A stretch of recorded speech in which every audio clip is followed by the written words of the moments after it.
자, 지역사회 간호 대상 17페이지 가겠습니다.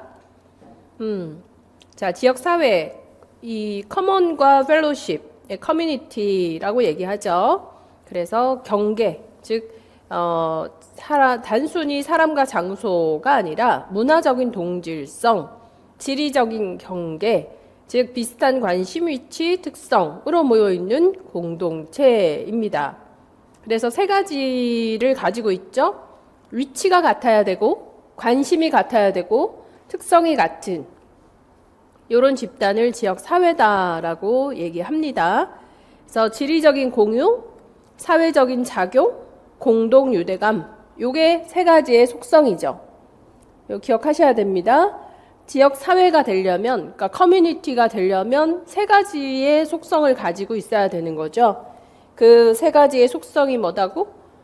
지리적 공유, 상호작용, 그리고 공동유대감이라고 하는 거죠. 이 세 가지를 가져야 지역사회가 될 수 있습니다. 그래서 사회적인 상호작용이라는 거는 뭐 주민들 간의 교류를 말할 거고, 공동의 유대감이라는 것은 우리가 공동의식보다는 좀 더 소속감하는 공동체 의식, 이런 것들을 다 포함하는 개념이겠죠.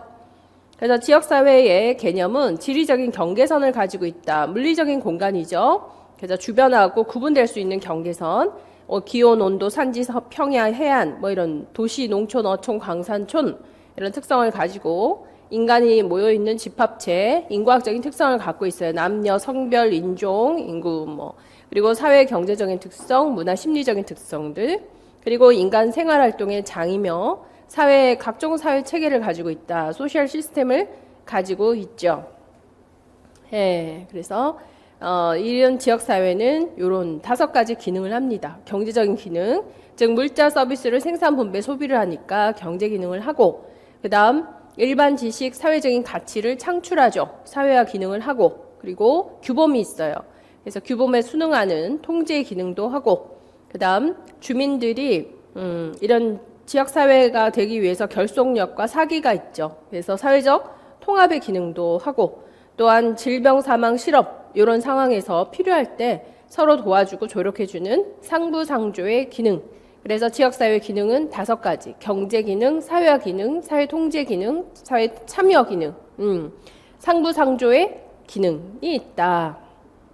그래서 가치도 만들어내고 규범도 순응하고, 공동으로 사기를, 결속력을 가지고 상부상조도 하고, 그런 기능 5가지.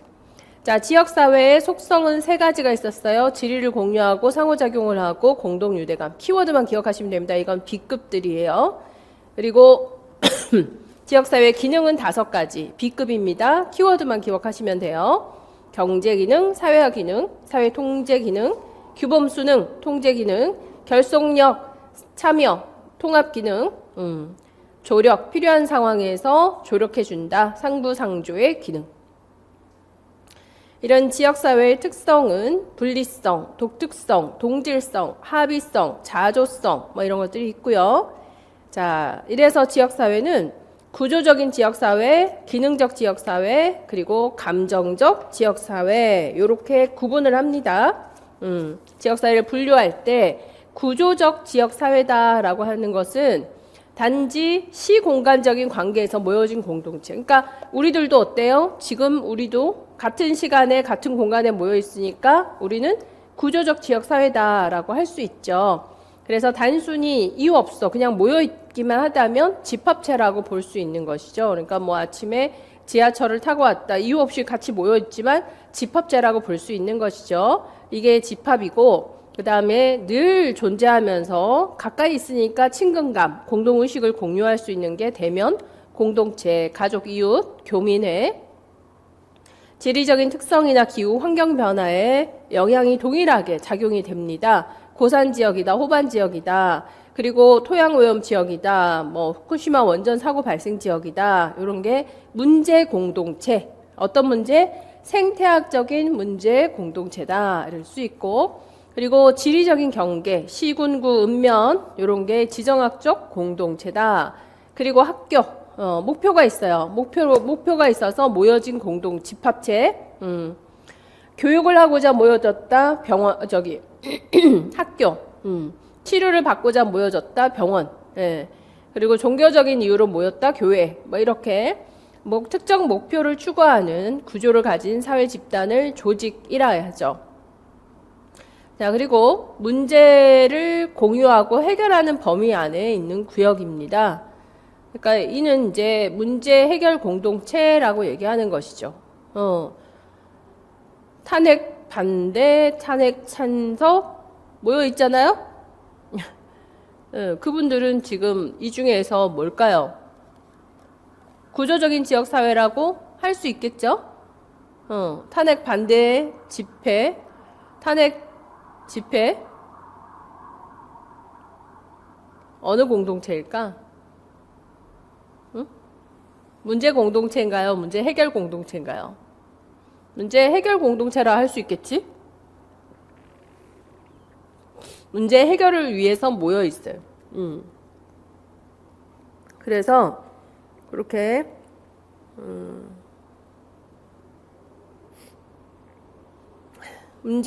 이 생태학적 문제와 일치가 될 수도 있겠지만 문제를 해결하고자 모여 있다면 문제 해결 공동체가 됩니다. 그래서 문제를 해결하고자 모였다. 그래서 구조적 지역사회, 요게 아직 출제가 안 됐지만 충분히 이제 출제 가능한 내용인데 구분하는 문제 있죠. 특히 생태학적 문제 공동체하고 그 다음에 문제 해결 공동체하고 구분하셔야 된다는 거죠. 집합체하고 조직하고 구분하셔야 됩니다. 목표를 가지고 있으면 조직이고요. 목표가 없으면 집합이에요. 그저 모여있는 건 집합입니다. 그래서 뭐 뇌졸중 위험 집단 이랬는데 조직이다 이럴 수는 없는 거예요. 목표를 가지고 있어야만 합니다. 보건소나 병원이나 교회나 이렇게. 자, 기능적 지역 사회는 목표 성취라는 과업의 결과 나타난 공동체예요. 그래서 지역적인 공감을 기반으로 한 집합체인데 동일한 요구를 가졌다. 즉 주민의 일반적인 공통 문제나 요구에 기초를 두고 있는 공동체, 생태학적 문제나 특수의미 공동체와 같아요. 그래서 이런 그 구조적인 지역 사회이면서도 기능적인 지역 사회일 수는 있어요. 동시에 두 가지의 특성을 다 가지고 있을 수 있다. 그래서 기능적인 지역사회에 동일한 요구를 가진 지역사회가 있고 그 다음에 자원공동체, 지리적인 한계를 벗어나서 어떤 문제 해결을 위해서 자원의 활용 범위를 가지고 모인 공동체를 자원공동체. 그러니까 문제 해결 공동체이면서 자원공동체일 수 있죠. 감정적 지역사회는 소속과 특수흥미 공동체가 있습니다. 소속은 이런 지연, 학연, 혈연들을 말하고 특수흥미 공동체는 취미로 모인 집단을 말하는 것이죠. 그러므로 주로 출제가 되는 건 구조적 지역사회가 되겠죠. 구조적 지역사회에서 생태학적 문제 공동체나 문제 해결 공동체를 질문할 수 있다. 자, B급입니다. 그 다음 지역사회 간호활동. 지역사회 간호활동에 간호행위라고 하는 거는요, 지역사회 그 직접 간호활동하고 간접 간호활동이 있어요. 접근성에 따라. 직접 간호활동은 이 환자 옆에 또는 지역사회 주민 옆에서 직접 전달하는 간호를 말하죠. 지역사회 간호활동을 필요로 하는 대상에게 직접 전달하는 거.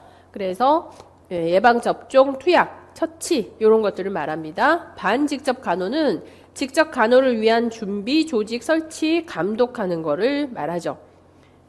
반직접 그리고 간접 간호는 관리, 연구, 정책 형성 이런 업무에서 발생되는 것에 체계적인 관리를 하는 것들을 말합니다. 그래서 보건교사의 간호활동에 직접 간호활동이란 건강관리하는 거, 신체검사, 감염병 예방, 사고 예방 같은 보건교육, 안전관리, 하수, 또는 이제 급수, 이런 환경관리, 반직접 간호는 예방접종할 때 준비 조직 설치하는 거, 간접 간호는 예산 집행하는 거, 시설, 도구, 장비 준비하는 거, 기록 보고, 직무관계 수립하는 것들, 뭐 이런 정도. 이 정도 구분하시겠죠. 직접한 간접. 자, 그리고 지역사회 간호사의 역할들이 있는데, 대상자에게 직접 건강 상태를 사정한다면 직접 간호 제공이고, 교육한다면 교육자고, 해결할 문제를 확인하고 이해하고 확인하고 조력하고 한다면 상담자고, 근데 옹호자, 대상자가 홀로서기 할 수 있도록 준비한다. 대변자이며 옹호자. 이게 이제 출제가 많이 되는데, 아직 그 임용에서는 출제가 안 됐어요. 자, 지역사회 간호사의 역할 활동 사례는 B급입니다. 그런데 요 키워드 옹호자다라고 하는 건 판단할 수 있어야 되고 기입형으로 출제가 됩니다. 이건 기입형이야. 기입으로 출제가 충분히 될 수 있는데 요거 옹호자 출제될 수 있어요. 대상자가 홀로서기 할 수 있도록 준비한다. 대변자. 자, 예를 들어서 이제 할머니하고 힘찬이는 초등학교 4학년이에요. 초4. 둘이 사는 거지. 근데 할머니가 당뇨병이 걸리셨네. 그래서 한쪽 눈이 잘 보이질 않으시네. 망막증이 됐어요. 그러니까 힘찬이를 잘 돌보기가 힘든 상황이 된 거죠. 그래서 도움을 받아야 되는데 뭐가 될 수 있다? 기초 생활 수급자가 될 수 있는 거죠. 그래서 기초 생활 수급자가 될 수 있는데 이런 정보를 할머니가 안다, 힘찬이가 안다. 잘 모르는 거예요. 그래서 이런 그 기초생활 수급자가 될 수 있으니까 동사무소 가셔서 주민센터 가서 요걸 좀 신청하세요. 이 신청을 해야 하죠. 공공부조는 신청을 해야 합니다. 수급권자이기 때문에 반드시 신청을 해야 수급자가 되는 거죠. 그죠? 그래서 수급권자라 신청해야 수급자가 돼. 그래서 신청하세요 라고 해서 홀로서기 할 수 있도록 도와주는 게 옹호자입니다. 그래서 옹호자는 좀 더 어떤 의미가 있냐면 제도적인 접근을 도와준다. 제도적인 접근을 도와준다 이렇게 봐야지. 제도적으로. 제도적으로 도와주면 홀로서기 할 수 있어요. 제도적으로 도와줄 수 있는 게 기초생활수급자도 있지만 또 이런 경우도 있죠. 이제 뭐 선생님들 같은 경우 어머니가 치매가 오셔가지고 제가 휴가를 자주 내야 되는 상황이에요. 이런 거예요. 요양보호사를 오시라 하면 됩니다. 모르고 있었던 거죠. 뭘 모르고 있을 수 있어? 노인, 장기, 요양보험에 혜택을 받을 수 있다. 이런 이제 노인 장기 요양보험의 혜택을 받을 수가 있어요. 그러면 낮 동안에 충분히 다른 일을 할 수 있습니다. 요양보호사가 오면 됩니다. 이런 것들을 알려주는 거죠. 그래서 대상자가 홀로서기 할 수 있도록 준비하는 거, 이게 다 뭐다? 옹호자, 대변자의 역할이다. 그래서 선생님들이 기억하셔야 될 거는 제도적인 접근을 도와준다. 홀로서기 할 수 있다. 제도적인 접근을 도와주는 사람, 이런 게 옹호자다. 이렇게 볼 수 있어요. 자, 이거하고 제일 많이 출제가 되는 게 또 뭐 있냐면 맨날 헷갈리는 거. 여러분들이 헷갈려 하는 거. 요 변화 촉진자. 자, 변화 촉진자. 요거는 22페이지에 있죠? 변화 상황에 작용하는 방해 요인과 촉진 요인을 확인하고 변화를 위한 동기부여에 조력한다. 변화의 수행에 도움이 된다. 자기 것으로 굳히도록 집단 도움을 한다. 힘찬이는 고도비만입니다. 그래서 아침에 걷기나 자전거 타기만 하더라도 학교까지 걸어오거나 집에 자전거 있으니까 자전거 타고 오면 좋겠다. 이랬는데 힘찬이는 잘 걸으려고 하지 않아요. 그래서 혼자 어때요? 변화를 시킨다. 행동 변화. 행동의 변화를 가져오게끔 네, 동기부여 시켜주는 거죠. 이게 변화 촉진자. 그래서 동기부여. 스스로 행동을 하도록. 어떤 변화? 행동의 변화를 하도록. 행위의 변화를 하도록 동기부여를 해줍니다. 그래서 대상자가 행위를 할 수 있게끔 도와주는 걸 말해요. 변화 촉진자는 대상자가 행위를 할 수 있게끔 도와주는 거. 자, 옹호자는 대상자가 정보를 알도록, 제도적인 정보를 알도록 도와주는 거. 요게 옹호자이고, 변화 촉진자는 대상자가 행위를 하도록 도와주는 게 변화 촉진자예요. 이해 가시죠? 요 두 가지를 제일 많이 출제하죠.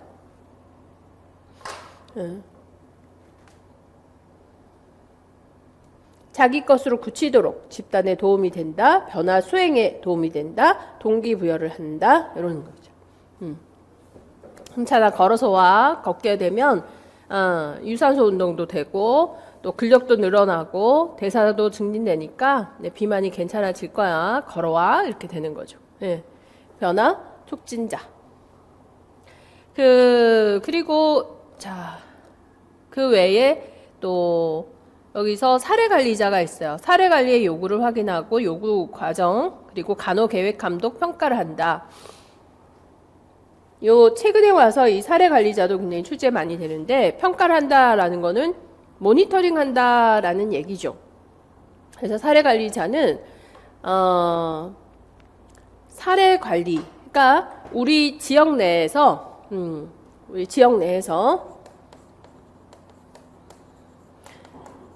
새로운 문제가 발생을 하는 거예요. 새로운 문제가 발생을 했어. 어떤 문제가? 요즘에 자꾸 간흡충증, 간흡충증에 걸린 사람들이 자꾸 발견이 되는 거예요.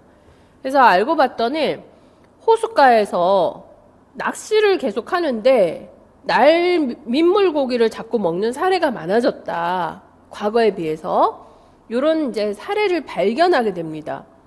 그래서 검사도 하게 했고, 약도 먹게 했고, 치료도 하게 했고, 그래서 이게 좋아졌나 안 좋아졌나. 그리고는 마지막에 뭐야? 교육은 뭘 해야 되겠어요? 민물고기를 회로 먹지 마세요.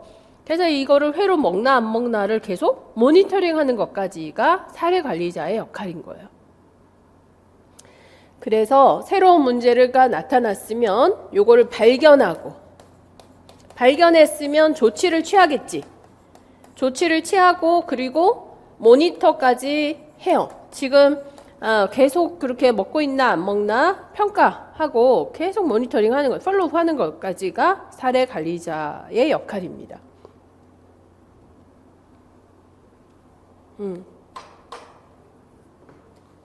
그리고 그 외에 이제 관리자, 감독 업무 관리,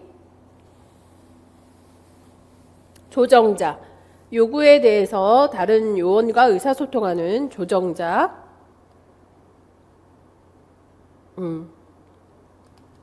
공동 의사결정에 참여하는 협력자, 그리고 다른 기관하고 접촉에 도움이 되는 교섭자, 그리고 건강관리 책임자이면서 연구자, 1차 간호 제공자, 자원 의뢰자, 역할 모델 지도자의 역할을 하는 거죠. 자, 그러면 하나의 예를 들어 볼게요. 사례를 보고 사례 22페이지에 있죠.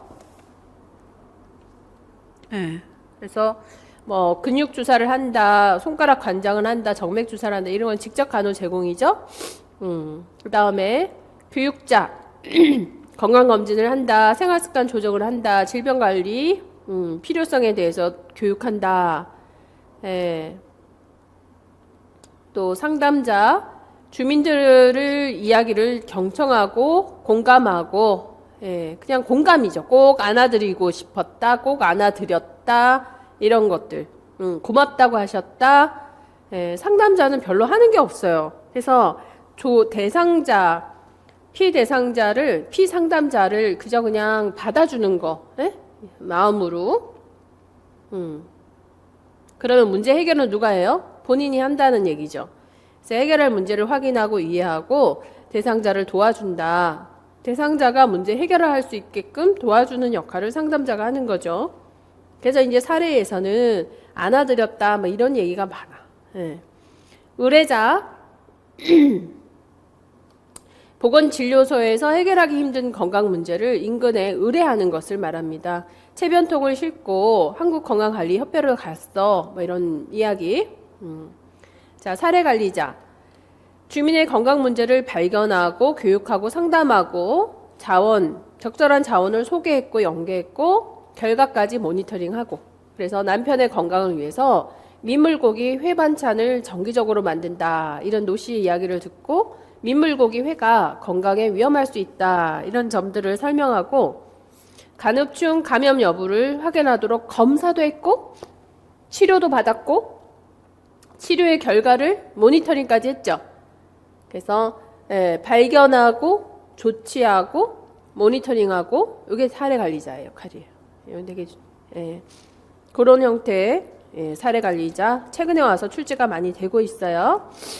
그 다음 서비스 전달 중심의 역할로서 주민의 건강관리에 필요한 지역사회 의료기관을 찾고 조정관리하는 조정자의 역할인데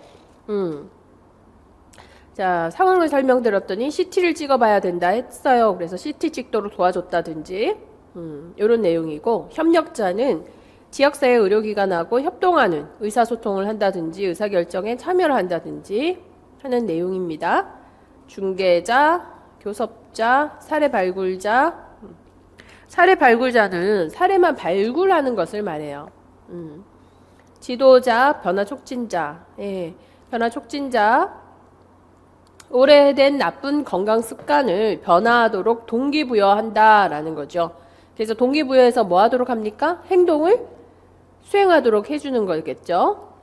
건강한 행동을 수행할 수 있게끔 도와주는 게 변화 촉진자.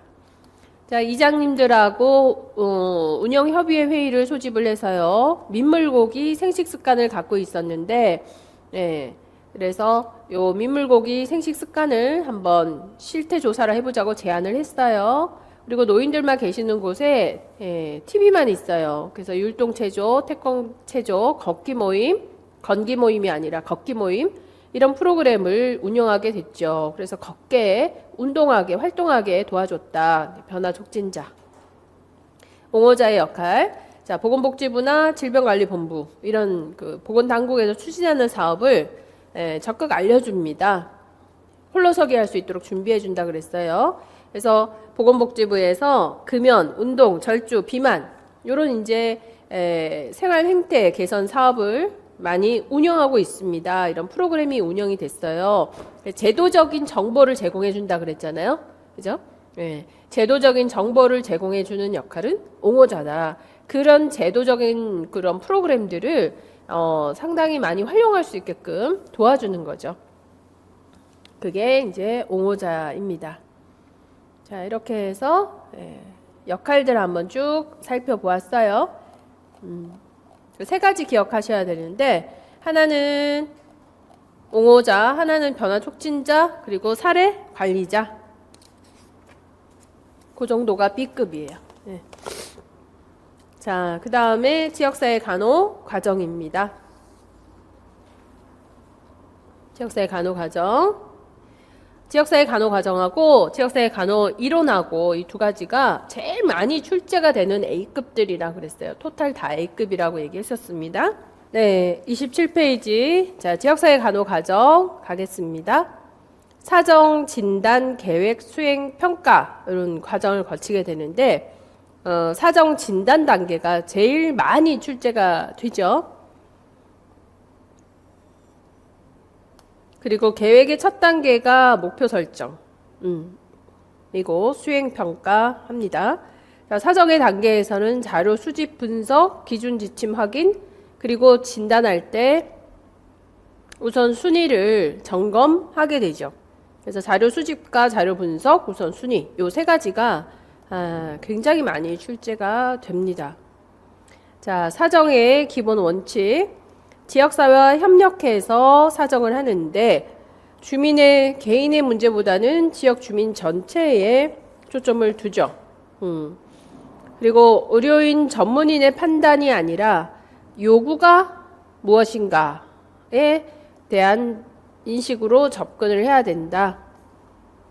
그래서 사정의 기본 원칙에서는 이 요구가 굉장히 중요한 내용이죠. 그래서 요구에 맞춰서 사정을 해야 된다라는 것이고, 강점을 파악해야 된다. 강점을 파악해야 된다. 주민의 요구를 잘 들여다봐야 되고 이 주역 사회의 강점을 사정해야 하는 게 중요합니다. 그래서 자료 수집을 할 때 주민뿐만이 아니라 지역 지도자나 보건의료인 그리고 기존의 자료들 이런 거를 이제 포함해서 자료를 수집하게 하는 거죠. 예. 자, 양적, 질적 자료가 다 필요합니다. 양이 더 중요합니까? 질이 더 중요합니까? 양 위주로, 질 위주로? 그래서 질적인 자료를 굉장히 중요하게 생각을 하는 거죠. 사정을 할 때. 자, 요구 중요하다고 그랬고, 강점 사정해야 되고요. 그리고 주민뿐 아니라 여러 자료를 다양하게 자료 수집하고 질적인 자료들까지 확인해야 된다. 자, 자료 수집합니다. 자료 수집의 목적은 간호를 제공할 때 이용할 수 있게 지역사회 정보를 조직화, 체계화한다. 그래서 자료에 대한 선택과 자료 수집 방법, 자료 확인, 기록 이런 것들에 대해서 요구가 되죠. 건강 문제 확인을 위해서 자료 수집을 하기 전에 어느 범위만큼 할 건가 이게 결정되어야 된다. 그래서 기존의 자료 조사, 직접 간접, 기존 자료는 간접 자료겠죠. 그리고 직접 자료 수집이 있다. 자, 자료 수집의 간접, 직접 어느 게 더 중요할까? 어느 게 더 많이 출제될까요? 네, 직접 자료 수집을 중심으로 자료 수집이 되겠죠. 자료 수집을 할 때 지역 특성, 인구 특성, 지역 주민의 수, 연령, 성별, 교육, 결혼, 종교, 경제, 그리고 총부양비, 노령화 지수, 인구 증가율 이런 것 특성과 건강 상태, 이 건강 상태니까 특히 유병률과 발생률 이런 것들 위주로, 그리고 유병률 발생률의 지표와 건강 행위들 이런 것들을 살펴보게 될 거예요. 그 외 환경에 대한 특성과 지역사회 자원, 인적 자원, 보건의료 자원, 사회 자원, 정치 자원, 기타 자원들 이렇게 자료 수집합니다. 자료 수집의 방법에는 간접 자료, 기존의 자료를 조사하는 방법, 센서스나 인구학적인 생정 통계 자료, 또는 건강 기록 자료 이런 것들 확인하고, 그 다음에 이제 직접 정보 수집을 합니다. 설문지 조사, 대상자를 직접 면담해서 자료를 얻는 방법인데 뭐를 이용한다? 구조화된 또는 이제 비구조화된 설문지를 사용할 수 있어요. 그리고 참여 관찰, 의식이나 행사에 직접 참여해서 관찰하는 방법, 지역사회 가치, 규범, 신념, 권력 구조, 문제 해결 과정 이런 것들을 수집하는데 아주 적절하다. 뭐 이렇게 질문할 수 있거든요. 지역사회의 가치나 규범이나 신념, 권력 구조나 문제 해결 과정에 정보 수집을 할 때 필요한 정보 수집, 자료 수집 내용이 뭐냐, 뭐 이렇게 물어볼 수 있어요. 그러면 참여 관찰이다 이렇게 되는 거죠. 그러니까 참여 관찰을 이전에는 그저 관찰하기라고 했는데 이 관찰이라고 하는 거를 두 가지로 분류를 했어요. 시찰하고 참여하고. 그래서 관찰하기에서 분류가 된 게 시찰은 걸어 다니면서 차창밖 조사를 하는 것이고, 그죠? 차창 밖에 조사를 하는 게 시찰이고 참여한다라고 하는 것은 왜 참여를 하느냐 이게 중요한 거거든요. 참여를 왜 한다? 이들에 있어서의 어떤 가치를 자료 수집하기 위해서 이들의 어떤 신념, 이들의 어떤 규범, 이런 것들을 관찰하기 위해서 참여하더라. 그래서 네, 요게 되게 중요한 내용이죠. 그저 그냥 참여하는 데에만 의미가 있는 게 아니라 그들의 가치, 규범, 신념, 권력구조, 문제 해결 과정 이런 것들에 대한 정보를 수집하기 위해서 참여합니다. 그리고 지도자나 종교 지도자 또는 사회사업가 등을 만나서 자료 수집을 하는 걸 정보원의 면담, 정보원하고의 면담이라고 얘기하는데 이 정보원의 면담이 훨씬 더 효율적이기 위해서는 뭐가 필요하다? 구조화된 설문지를 이용을 하게 되면 자료 수집이 훨씬 더 효율적이다라고 하죠. 그래서 정보원하고의 면담도 할 수 있어요. 차창밖 조사는 그야말로 지역사회를 두루 다니면서 창문 너머를 걸어 다니면서 또는 차를 타고 다니면서 관찰하는 걸 말하죠. 그래서 지역의 특성 또는 교통수단, 각종 의료기관, 환경상태 이런 것들 봅니다. 이렇게 자료 수집하는 방법, 직접 자료를 수집하는 방법 5가지. 툭하면 출제가 되는 A급입니다. 이런 내용까지 다 기억하셔야 되는 내용이고요. 자료 수집의 예, 차창밖 조사를 위한 가이드라인들, 역사, 인구, 인종, 가치 신념, 하위 체계들, 인식들 이런 거 한번 읽어보시면 될 것 같아요. 그래서 요 보시면 자 보건교사는 학교 주변 이런 형태로 사례가 나오는데 학교 주변을 걷거나 자동차를 이용해서 둘러보면서 주택 쓰레기 처리 상태 쭉쭉쭉 지역의 경계, 교통, 생활 리듬 등을 관찰하였다. 자 이건 기읍. 자료 수집 방법은 뭡니까? 기읍. 자료 수집 방법. 그렇죠. 차창밖 조사. 그리고 보건지도가 필요한 학생의 가정을 방문해서 직접 면담하거나 질문지를 활용해서 자료를 수집하였다. 네, 직접 면담했다. 요거는 이유는 주요 정보 제공자와의 면담이겠죠. 질문지를 통해서 자료를 수집했다. 디귿은 자료 수집 방법 뭔가요? 설문지 조사이겠죠. 지역 주민들에게 영향을 미치는 의식 행사에 참여해서 관찰을 하였다. 이건 뭐예요?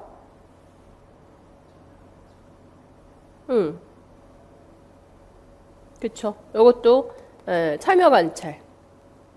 또 학교 보건 현황을 분석하고 파악하기 위해서 지역 지도자나 지역 유지를 통해서 지역사회 건강 문제를 수집한다. 주요 정보 제공자와의 면담이겠죠. 그래서 그리고 더 필요한 부분들은 관련 기관에서 발행된 보고서, 통계자료, 회의록, 건강기록, 연구 논문의 자료를 이용했다. 요건 간접 자료 수집 방법이 되겠죠. 그래서 이런 형태로 질문을 할 수 있다 이 얘기죠. 되시겠죠? 자, 이런 2차 자료. 2차 자료가 뭐였어요? 간접, 직접?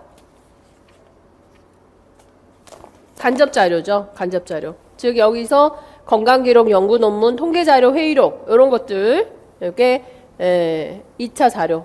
이런 2차 자료의 장점. 아주 빠르게 활용이 가능하고 조사를 할 수가 있죠. 대규모 조사 자료인 경우가 많고 다양한 목적으로 활용할 수가 있고 신속하게 건강 문제를 도출할 수 있어요. 문제는 지역 대표성이 낮고 자료 가공을 위한 유연성이 적고 자료 접근이 어렵고 관심을 가지는 항목은 또 찾을 수 없을 수가 있어요. 규모가 너무 커서 분석이 어려울 수 있다. 이런 장단점을 가지고 있습니다. 그래서 직접 자료 수집은 그 예까지 기억을 해주시고 판단하셔야 되고, 간접 자료 수집은 2차 자료로서 장점, 단점을 기억해 주셔야 된다. 모두 A급. 이거 확실하게 기억하시고, 그 다음 이런 자료를 쭉 자료를 조사를 했더니 이제 이 자료가 너무 많아. 그래서 자료를 분석합니다. 자료 분석 단계가 첫 번째 분류 단계. 수집된 정보를 특성별로 범주화 시키는 거죠. 연관성이 있는 것끼리. 예를 들어서 인구의 특성, 건강의 특성, 환경의 특성. 이렇게 특성별로 범주화 시켰다라고 봐야 되겠죠? 네, 범주화 시켰다. 그런 다음에 요약 단계. 분석된 자료를 근거로 지역사회의 전반적인 분위기, 역사적인 배경, 지리적인 특성 이런 것들을 요약하게 됩니다. 그래서 치매의 유형별 분포라고 해서 71.3%가 알츠하이머였다. 이렇게 중등도별 분포라고 해서 알츠하이머의 중등도가 제일 높았다라고 해서 치매를 이렇게 요약해 놓은 거. 요게 표, 그림, 그래프 등을 작성해서 자료를 요약하는 걸 요약 단계다라고 봐야 되겠죠. 그다음 확인 비교. 뭐 불일치나 누락된 자료, 갭 이런 것들을 수집해 가지고 더 필요한 자료가 뭔가 이걸 자료 정리를 하는데, 전국 규모나 또는 다른 지역하고 비교를 한다든지, 과거의 통계치하고 비교를 한다든지. 그래서 악성 신생물이 2006년에 비해서 2016년도에 훨씬 더 증가했고, 심장질환도 증가했고, 뇌혈관 질환은 줄었고, 폐렴도 증가했네? 뭐 이런 형태로. 요게 확인, 비교 단계가 됩니다. 자, 확인, 비교하고, 이제 마무리 결론 단계. 결론 단계 하나 더 있어요. 결론 단계 해서 가장, 결론 단계가 빠졌네. 결론 단계 해서 4단계로 정리가 돼요. 분류, 요약, 확인, 비교, 그리고 결론 단계. 자.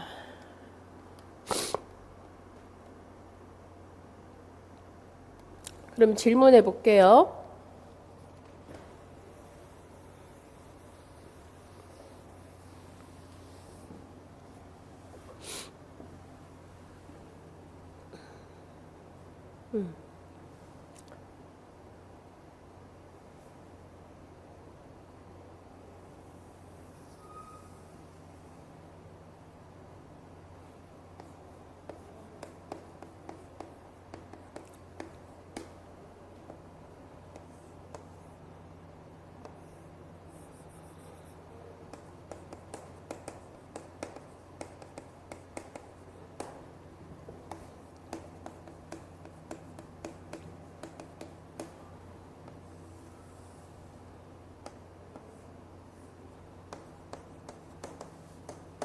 자, A 지역의 알츠하이머하고 우리 지역의 알츠하이머하고 이렇게 이제 간단하게 표로 만들었어요. 요거 어느 단계? 응? 요약 단계? 아니, 하나만 결정해야지. 요약이랑 확인 비교가 아니라. 어느 단계? 요약 단계. 그쵸. 그래서 되게 헷갈려 해. 이거 타 지역하고 지금 다른 지역하고 비교를 했잖아요. 그죠? 다른 지역은 알츠하이머가 이렇게 조금이야. 근데 우리 지역은 알츠하이머가 40%를 넘어섰네? 여기는 17%인데 여기는 47%인 거죠. 비교하고 있죠. 몇 단계예요? 비교 단계, 3단계인 거거든요. 그래서 요약 단계는 단지 요약 단계는 우리 지역에서만 표현이 된 걸 말해요. 우리 지역에서, 그러니까 1단계, 분류 단계. 자, 다시.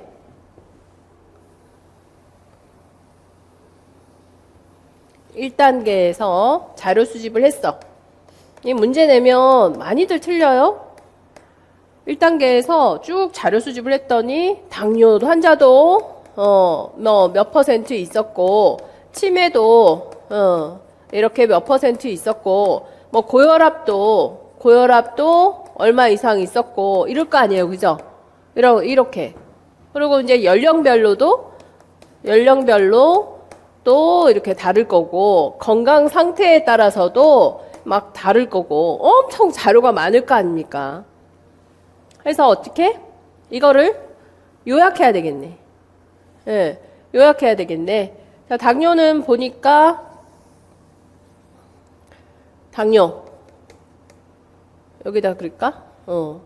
그래서 2단계. 자, 당뇨는 전체의 15%.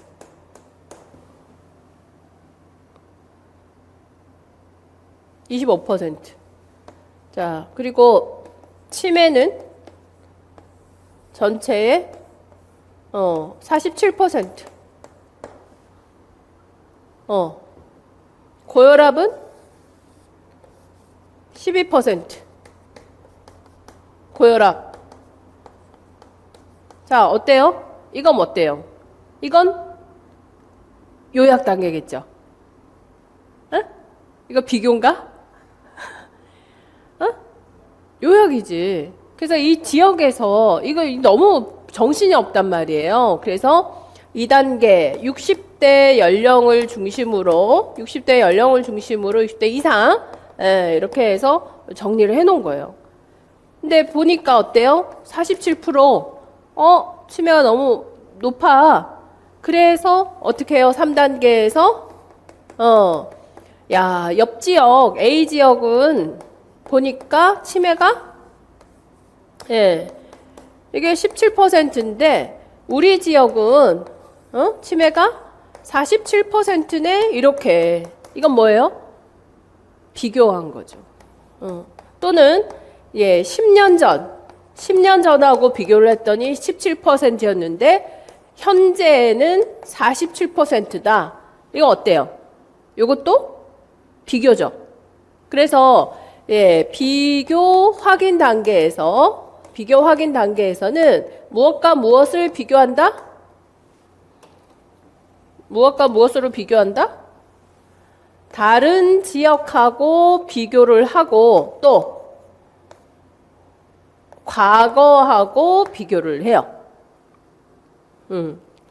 우리 지역이지만 과거의 건강 상태 형태랑 얼마나 달라졌나. 뭐 출생률도 지금 10년 전하고 비교가 안 되게 달라졌잖아요. 그런 것처럼 노인성 질환이 얼마나 달라졌나.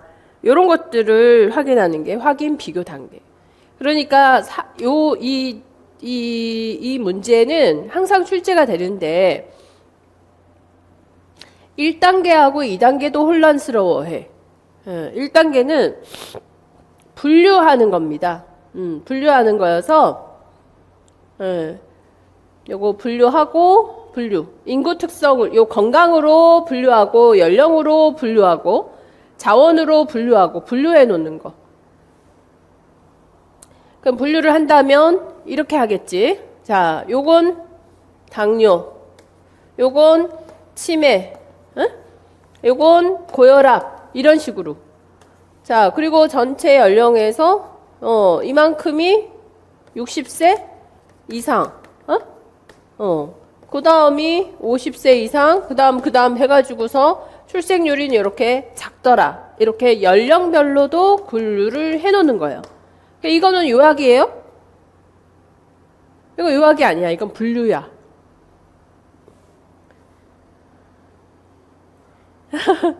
아니 이거는 건강을 분류했고 이건 연령으로 분류했고 무슨 얘기인지 아시겠어요?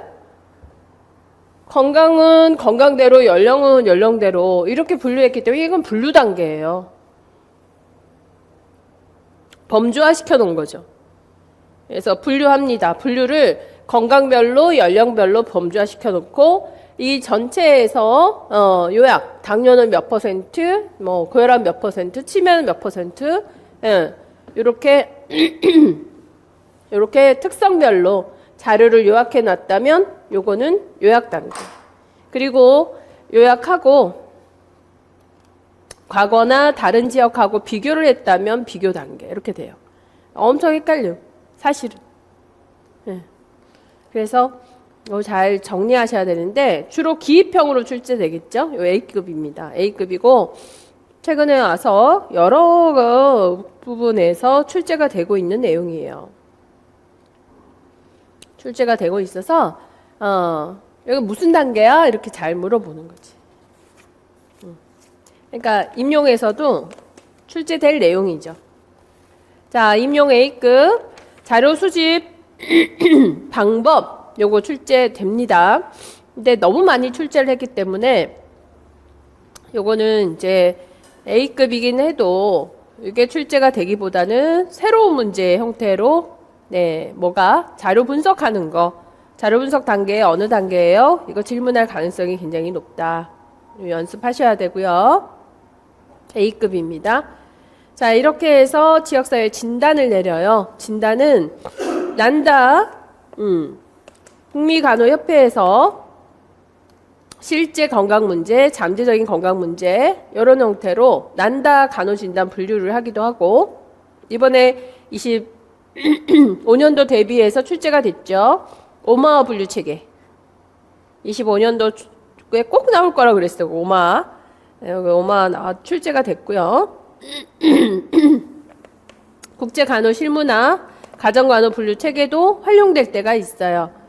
이건 25년도 출제 문제였기 때문에 우리 수르륵 보고 넘어갈 겁니다. 작년에 엄청 강조를 많이 해드렸고 예문을 많이 연습했어요. 자, 오마 진단 분류는 이렇게 4 수준으로 4단계 수준으로 진단합니다. 먼저 영역을 나누고 1진단 1수준, 그 다음에 문제의 수준, 그 다음 수정인자 수준, 증상 징후 수준 이렇게 4수준으로 분류를 하죠. 그리고 중재하고 결과 정리하는데 수준 정리 4개 영역으로 나누는데 1수준에서 환경 영역, 대상자 가정 이웃 이런 광범한 지역사회 물리적인 자원, 물질적 자원, 물리적인 환경 이런 것들을 분류합니다. 그 다음 심리사회 영역, 행위, 감정, 의사소통, 관계, 발달 양상 이런 12개 문제, 생리 영역, 그리고 건강 관련 행위 영역 이렇게 분류를 하죠. 수준 2에서 문제 영역, 청각, 시각, 언어, 말, 구강, 건강, 인지, 의식, 통증 이런 것들은 신체 영역, 영성, 슬픔, 정신 건강, 성적 관심, 사회적인 접촉, 대인관계, 의사소통, 심리사회 영역. 의사소통은 심리사회 영역입니다. 그리고 학대가 심리사회 영역이에요. 그리고 영양, 수면, 휴식, 개인위생, 약물 오용이 건강 관련 행위 영역이죠.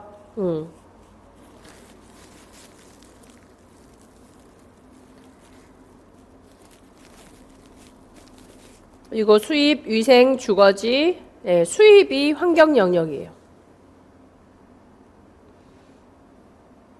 수준 2, 수준 3. 대상자가 누구냐? 개인이냐? 가족이냐? 지역사회냐? 문제의 심각성. 그러니까 수준 3에서는 세 번째 수준에서는 2가지를 확인합니다. 대상자와 문제의 심각성. 즉 잠재적인 장애이냐? 실제적인 장애이냐? 아니면 건강 증진이냐 이렇게 구분하죠. 자, 마지막 수준 4번째 문제별 증상과 징후. 그래서 증상이라 그러면 심톰 주관적인 거죠. 징후 사인이라 그러면 객관적인 증거를 말하죠. 그렇게 4단계로 정리를 합니다. 그래서 환경 영역의 수입이라 그러면 낮은 수입, 수입 없음. 그러니까 기초생활수급자입니다. 라고 하면 얘는 어디에 해당되는 내용이에요? 사회심리에 해당되는 게 아니라 환경 영역에 해당이 되는 겁니다. 이 가족은 기초생활수급자입니다. 라고 했을 때 수입에 해당되니까 환경 영역이다. 이렇게 판단할 수 있죠. 그래서 증상 징후를 보고 문제에 해당이 되니까 영역을 판단하는 그런 판단 문제들이 많이 출제가 돼요. 그래서 이렇게 연결해서 판단하는 건 중요해요. 위생은 구분하실 거고 주거 구분하실 거고요.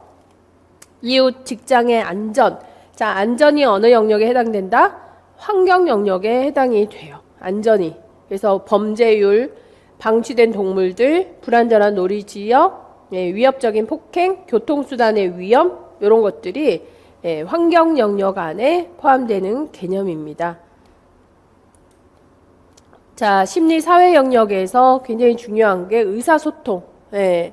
서비스 선택이나 절차를 잘 모르고 서비스에 불만족이고 언어 장애가 있고 즉 언어 장애에 해당되는 내용들이 요즘에 다문화가 굉장히 많잖아요. 다문화 가족인데 엄마가 베트남인이고 아이가 출생을 했는데 이 제도를 잘 몰라. 그러면 어느 영역의 문제예요? 심리 사회 영역의 문제인 거죠. 그래서 왜냐? 의사소통의 문제에 해당이 되기 때문이다. 이렇게 이제 문화적인 장애, 교육적인 장애 이런 것들이 다 심리 사회 영역에 해당이 됩니다. 그리고 사회 접촉, 그리고 역할, 대인관계, 영성 자료들이 심리 사회 영역에 해당이 되죠. 슬픔, 정서, 성적 관심, 돌봄, 무시, 학대, 성장 발달까지. 성장 발달도 사회 심리 영역에 해당이 돼요. 자, 그래서 성장 발달이 생리 영역에 해당되는 게 아니에요. 그죠? 생리 영역이 아니라 사회 심리 영역이다. 요것도 헷갈려. 예를 들어서 체중키, 두위가 비정상이다 이랬단 말이에요. 아기가. 그러면 이거를 생리 영역에 넣느냐 아니면 사회 심리 영역에 넣느냐 이런 거예요. 어디다 들어가야 되겠어요? 사회 심리 영역이다 이렇게 되는 거예요. 그래서 혼돈되는 거 이런 거 좀 표해 놓으셔야 돼. 이런 게 혼돈이 되겠지? 발달 검사의 비정상적 결과. 그럼 뭐가 나오겠어요? DDST 검사를 했는데 지연이 되었다. 어느 영역이에요? 심리 사회 영역이다 이런 거지. 연령에 맞지 않은 행위 이런 거. 자, 생리 영역이다. 생리 영역들 청각, 시각, 언어, 말, 구강, 인지, 동통, 의식, 피부, 신경, 근육, 호흡, 순환, 소화, 수분, 배뇨, 배변, 생식, 임신. 자, 생리 영역에 여러분들이 포함 안 하는 또 하나의 내용이 임신, 산후, 감염병이에요. 그래서 임신, 산후, 감염성 질환들은 생리 영역에 해당이 돼요. 그럼 뭐하고 혼돈이 되느냐면 임신, 산후조리 하는 거를 건강 관련 행위 영역으로 포함할 수 있어요. 임신이나 산후조리 하는 건 어느 영역이다? 생리 영역에 포함됩니다. 건강 관련 행위 영역이다. 영양, 그러니까 힘찬이가 고도 비만이야. 자, 어느 영역에 해당이 되죠? 건강 관련 행위 영역이죠. 비만이니까. 근데 생리 영역으로 많이 집어넣죠. 키, 몸무게 이런 거라고 생각을 하거든요. 비만이기 때문에 이거는 영양에 관련한 문제고 건강 관련 행위 영역이에요. 수면 휴식, 신체 활동, 개인 위생, 약물 오용. 약물 오용을 또 어디다가 많이 집어넣냐면 심리 사회 영역에 많이 넣어요. 약물 오용은 건강 관련 행위 영역입니다. 자, 임신하고 산후조리는 어느 영역이었어요? 생리 영역이었죠. 그런데 가족 계획은 어느 영역이야? 건강 관련 행위 영역이에요. 그래서 피임을 한다든지 피임 방법을 선택한다, 가족 계획을 해야 된다, 성간별 하고 싶다 이런 것들은 심리 사회 영역이 생리 영역이 아니라 건강 관련 행위 영역에 포함되는 거죠. 혼돈될 것 같죠? 그래서 그런 부분들을 좀 체크해 놓고 구분하셔야 됩니다. 가족 계획들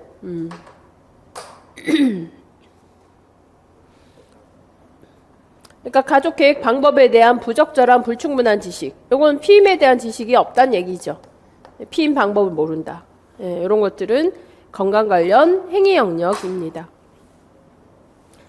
자, 그리고 건강관리의 예방, 규칙적인 실패, 치료에 대해 치료를 못한다, 의료인의 요구를 지키지 않았다, 이런 것들은 약속을 지키지 않았다, 요거 건강 관련 행위 영역, 투약을 지키지 않았다, 부적절하다, 그다음 적절한 재보충은 실패했다, 이런 것들은 투약에 해당되는 문제니까 건강 관련 행위 영역들입니다.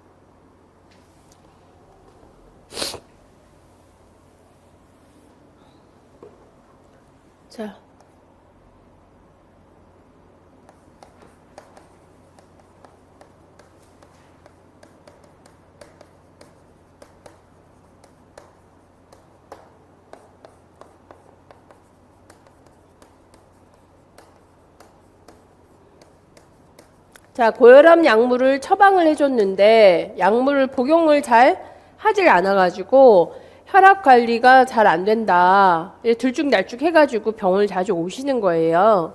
자, 이런 사례가 있는 분은 어느 영역의 문제인가요? 그렇지. 건강 관련 행위 영역인 거죠. 그래서 혈압 관리가 안 된다라는 것만 보고 생리 영역으로 넣는 분들이 꽤 계신다는 거예요. 그래서 약을 먹지 않았다라는 부분이기 때문에 부적절하다. 건강 관련 투약이니까 건강 관련 행위 영역이다. 이렇게 구분하실 수 있으셔야 된다. 사례를 보고. 그래서 비정상적인 혈당이다. 생리 영역이지. 불완전한 주거, 환경, 의료급여 비율이 높다. 환경, 수입입니다. 가족 결손력, 지지 자원이 부족하다. 예, 심리사회 영역, 통증 호소율이 높다. 생리 영역, 흡연자, 음주자 비율이 높다. 건강 관련 행위 영역. 이렇게 정리할 수 있도록. 오마 체계에서 중재를 한다면 보건교육, 처치하고 사례관리하고요. 감독, 감시합니다. 자, 이래서 문제의 평가 척도로 지식, 행위, 상태 이렇게 세 가지로 나누었을 때 5단계를 나누어서 지식이 없다. 최소의 지식, 기본 지식, 적절한 지식, 우수한 지식에 따라 5점. 5단계. 부적절한 행위, 거의 부적절하다. 보통 적절하다. 대체로 적절하다. 지속적으로 적절하다. 5단계. 극단적인 증상 징후에서 증상 징후 없음까지 5단계. 지식, 행위, 상태에 따라서 5단계로 측정해서 평가하는 게 오마 체계에서의 평가이다. 자, 이렇게 해서 진단하고요. 진단했으니까 이제 우선순위를 결정해야 되겠죠. 우선순위 결정을 위해서 여러 문제들이 나왔어. 고혈압의 약물의 문제 또는 낮은 이런 낮은 수입을 가지고 있으면서도 정보, 제도를 활용하지 못하는 문제들, 이런 여러 가지 문제들 중에서 우선순위를 어떻게 설정하면 좋을까? 환경적인 문제도 있고, 교통의 문제도 있고, 이래서 여러 우선순위가 있지만, 예, 랑카스터 기준으로, 한론의 기준으로 정리를 하다가, 자, 패치 모형에서의 우선순위에서는 미국 질병예방센터 CDC에서 개발을 했죠. 문제의 중요성과 문제의 변화성에 초점을 맞춰서 우선순위를 정합니다. 건강 문제가 지역사회에 얼마나 심각한가라는 걸로 건강 문제의 중요성, 즉 상병, 사망 얼마나 광범하게 유포된 문제인가, 광범하게 유포된 전국 평균이 비교 지역보다 높은가, 행위와 건강 문제가 밀접한 관련이 있나, 또는 건강 수준이 심각한 영향을 미치나, 이런 것들을 확인하게 되는 거. 그래서 건강 문제의 중요성은 이렇게 문제의 크기와 문제의 심각성, 문제의 크기와 문제의 심각성 두 가지를 가지고 문제의 중요성을 평가하게 돼요. 문제 크기와 문제의 심각성을 두고 문제의 중요성을 평가하게 되더라. 건강 문제의 변화 가능성, 변화 가능성은 건강 문제가 얼마나 용이하게 변화될 수 있는가를 평가하는 거죠. 그래서 다른 사업에서 사망률을, 상병률을 감소시킨 경험이 있나? 건강 결정 요인을 성공적으로 변화시킨 경험이 있나? 이런 이제 변화 가능성을 보는 거. 그래서 패치 방법에서 우선순위를 결정하는 두 가지 기준은 뭐다? 중요성과 문제 해결 가능성. 이건 A급 출제가 되었었습니다. 이래서 패치를 이용해서 우선순위를 정할 때 1단계 건강 수준 위험 요인의 목록을 작성해. 건강 문제들, 심장 질환의 위험한 행위 요인은 흡연, 비행위 요인으로는 일자리 부족, 스트레스란 얘기죠. 자동차 사고, HIV 감염, 살인, 영아 사망, 여기에 관련된 행위 요인하고 비행위 요인을 쭉 정리를 하고 이 중에 이제 문제의 중요성과 변화 가능성을 확인하겠다 이거죠. 문제의 중요성은 중요하다, 즉 크기가 크고 아주 심각하다라고 하는 게 중요성의 표준이 되는 거예요. 변화 가능성이 높다. 그래서 이 중요하고 변화 가능성이 높은, 그렇게 해서 우선순위를 정하게 되는 거죠. 장점, 우선순위를 결정하는 기준이 두 가지로 간단하다. 제한점으로서 기준 척도의 점수 부여 기준이 객관적으로 제시되지 않아서 프로그램 기획을 할 때 좀 제한이 있다, 뭐 이런 정도.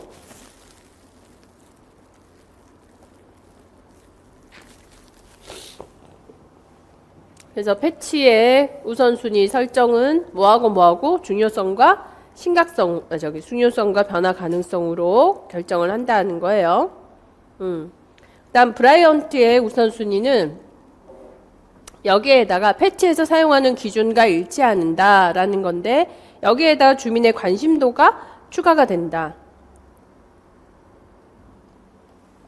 브라이언트가 아직 출제가 안 됐으니까 출제될 가능성이 굉장히 많죠. 그래서 여기서 패치에서 사용되는 기준은 뭐였습니까? 중요성과 변화 가능성. 이 중요성이라고 하는 거는 문제의 크기와 심각성이라고 그랬어요. 그리고 변화 가능성이란 기술적 해결 가능성과 같겠죠. 여기에다가 더하기 주민의 관심도가 추가가 된 게 브라이언트의 우선순위 기준입니다. 브라이언트의 우선순위 기준도 매우 중요한 A급이에요. 기준에 결정 기준, 결정 요소가 4가지가 있어요. 이렇게 해서 이제 총점을 구해가지고 우선순위를 정하는 거지. 자, 우선순위 결정의 예, 노인의 낙상, 만성질환, 노인 인구 증가, 불규칙한 운동 습관, A 플러스 B 플러스 C 플러스 D 해서 우선순위를 정하게 되는 거예요. 자, BPRS 방식. 이게 최다 출제가 된 내용입니다. BPRS. 지역사회의 서로 다른 건강 문제에 상대적인 중요성을 객관적인 방식으로 제시하는 개발 방법.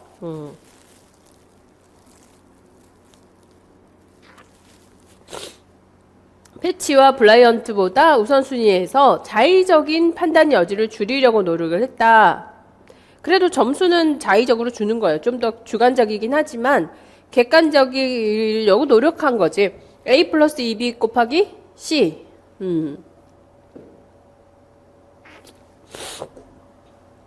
여기서 A는 건강 크기고 B는 심각성, C는 효과를 말합니다. 그래서 건강 문제의 크기, 뭘 보고 크기를 알지? 유병률 보고 알죠. 당뇨병은 몇 퍼센트, 고혈압은 몇 퍼센트, 유병률, 그리고 발생률 이런 것들을 보고 0에서 10점까지 점수를 부여하는데 점수를 부여하는 거는 주관적인 판단이잖아요. 그래서 그래서 뭐 객관화를 하려고 노력은 했으나 아직은 그래도 주관화를 벗어나지 못했다라는 한계점은 가지고 있어요. 그리고 건강 문제의 심각성도 0에서 10점. 심각성은 어떻게 판단하냐? 긴급하다, 경중도다, 경제 손실이다, 타인에게 영향을 준다. 이런 정도로 심각도를 판단하게 됩니다. 예. 그래서 매우 심각하다, 심각하지 않다. 긴급하다, 경중도, 경제 손실, 타인의 영향, 이렇게 심각도를 분류해 볼 수 있어요. 그리고 사업의 추정 효과, 최대 효과, 최소 효과를 추정해서 점수화하는 방법입니다. 그럼 이제 예를 들어서 이걸 가지고 계산을 해볼까요? 문제의 크기와 심각성, 해결 가능성, 요게 이제 효과이겠지. 요 정도. 주민의 관심도 빠지고, 요거 가지고 BPRS 해보면 얼마예요? 5 곱하기 10, 5 더하기 10, A 플러스 2B, 그죠? 곱하기 C, 5. 이렇게 되겠지? 자, 어느 게 더 제일 점수가 높을까? 요걸로 계산을 해보면 전부 5네. 그러니까 어디에 사실 이게 전부 5면 안 되는데 어쨌든 곱하기 C. 그러니까 곱하기 C. 어느 게 제일 영향을 크게 주냐면 사업의 효과가 제일 크게 줘요. 곱하기니까. 그래서 그 효과가 제일 큰 것들이 사실 가장 높은 우선순위를 가지게 되는 거죠. 네. 그래서 이렇게 곱하면 돼. A 플러스 2B 곱하기 C. 이렇게 해서 점수가 제일 높은 게 BPR 방식에서 우선순위가 제일 높은 것이 되겠죠. 자, BPRS로 끝나는 게 아니라 BPRS 여기 나와 있네. 예를 들어서 자, 그래서 크기와 심각도 4배호가 A 플러스 2B 곱하기 C, A 플러스 2B, 12 곱하기 6 이렇게 되겠지. 사실 곱하기 C가 제일 높은 거 8이나 7이나 곱하기니까 이게 제일 높아야 되는데 계산해보면 여기가 제일 높네요. 노인의 낙상. 네, 우선순위 1번 이렇게. 그래서 계산을 꼭 할 수 있어야 되기 때문에 공식은 꼭 기억하고 계셔야 됩니다. BPRS 다시 출제될 수 있어요. BPRS가 출제된 건 그 기준을 쓰라 이렇게 출제가 되었으니까 다음에는 계산하는 문제가 나오겠지. A급입니다. 일단 피어리인데요. 프로퍼리티 적절성, 그 다음에 이코노믹 경제성, 액셉트 수용성, 리소스 자원, 그리고 적법성 이렇게 5가지를 0점, 1점 요걸 곱해서 PR 점수를 산정합니다. 그래서 적절하다, 적절하지 않다, 0, 1. 경제 타당하다, 타당하다, 타당하지 않다. 수용할 수 없다, 수용할 수 있다. 자원이 이용 가능성이 없다, 자원 가능 이용이 된다. 이렇게 곱하기이기 때문에 0점이 나오게 되면 아무 의미가 없겠죠. 곱하기 제로. 이거는 이런 답이 나오면 이 사업은 수행을 할 수 없다. 그리고 1이 나오게 된다면 곱하기니까 그대로 수행을 해라. 이런 의미를 부여하는 거죠. 적법하지 않다. 응? 뭐 탄핵 가지고 적법하다, 적법하지 않다. 예, 체포를 할까 말까. 이런 거죠. 적법하다. 체포한다. 적법하지 않다. 체포 안 한다. 이렇게 되겠지. 아니 법으로 따지면 되는 거를 그렇게 그냥 날린 거죠. 법이 있는데. 자, 이렇게 해서 BPRS 에다가 PR 곱하는 거예요. 그러니까 곱하기를 해버리면 여기에서의 우선순위가 아까 203까지 나왔지만 여기서 적법하지 않다 제로가 나오면 꽝 되는 거예요. 그죠? 그리고 곱하기 1이 되어야만 시행할 수 있다. 그런 의미를 갖고 있죠. 그래서 그 의미가 뭐냐. 이게 2019년도에 출제가 되었어요. 이 PR의 목적은 실행 가능성의 여부를 판단한다라는 겁니다. BPRS 방식으로 아무리 문제가 중요하다라고 판단이 되어도 정치, 경제, 행정, 윤리의 이유 등으로 보건사업을 하지 못할 경우가 있다라는 것이죠. 그래서 건강 문제의 우선순위와 보건사업의 실행 가능성은 반드시 동일하다라고 할 수는 없고 피열 과정으로 사업을 계획할 때 이런 적절성, 경제 타당성, 자원 이용성, 적법성 이런 것들을 고려해서 실행 가능성 여부를 판단해야 된다라는 내용. 기타 우선순위 NIF 요게 올해 출제가 되었어요. 25년도 출제입니다. NIF의 우선순위 기준 두 가지를 써라 이렇게 나왔어요. 뭡니까? 건강 문제의 크기와 해결 방법의 효과. 그래서 심각성이 빠졌지. 니즈 그리고 효과, 임팩트. 그래서 NI, 니즈와 임팩트. 필요한가?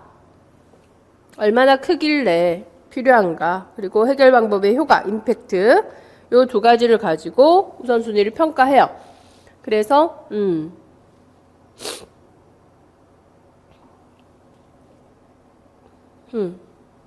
자, 효과가 매우 좋다. 좋다, 효과가 있을 것 같다, 효과가 없다. 예, 그 다음에, 문제의 크기가 매우 높다, 보통, 낮음. 요렇게. 크기와 효과. 그래서 반드시 수행할 거, 그 다음에 시행 검토할 거, 연구 촉진할 거, 사업을 중지할 것, 뭐 이렇게 구분하게 됩니다. 문제가 크고 해결 방법의 효과가 높을 때 반드시 수행한다라는 것이죠. 그리고 문제의 크기가 작고 효과가 없다라고 한다면 사업을 중지해야 된다. 그런 방식으로 정리합니다. 그리고 NIF 방식으로 결정된 건강 문제에다가 프로그램 수행의 가능성 측면에서도 효과가 있나 이렇게 기준을 이용하는 거 클리어 방식. 커퍼시티 역량을 확인하고 합법성 그리고 효율성 그 다음에 수용성 자원의 활용성 이렇게까지 확인하는 기준 클리어 방법이 하나 더 있어요.